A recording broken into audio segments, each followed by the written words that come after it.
He buried bullets in the ground, turning them into pressure-triggered landmines. Then he collected even more bullets and carefully removed the gunpowder to make powerful explosives, which he placed all over his farm. To set them off, he dug a trench and filled it with gasoline, making a long fuse. He also set up triggers along the enemy's expected path and hid all the traps under grass. But the most important part of his plan was the underground tunnels. First, he shortened a double-barrel shotgun and placed it at the tunnel entrance, ready to fire. He also sharpened metal rods into deadly spikes and hid them in deep holes along the tunnels.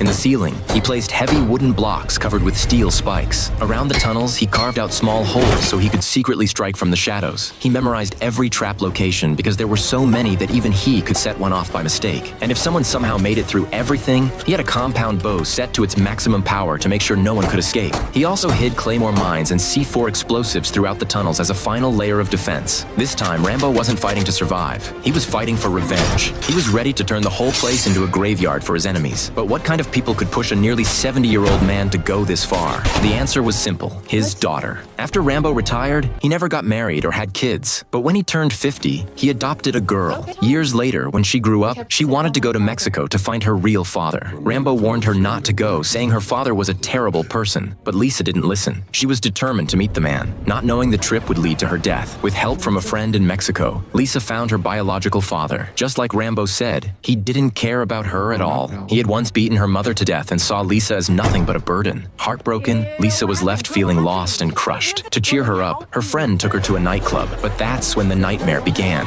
A strange man at the bar drugged her drink without her knowing. When Lisa woke up, she was trapped in a human trafficking den, where horrible abuse waited for her. One day passed, then another. Lisa never came back. Rambo grew more and more worried. So he grabbed his weapons, got in his car, and drove straight to Mexico, ready to go to war.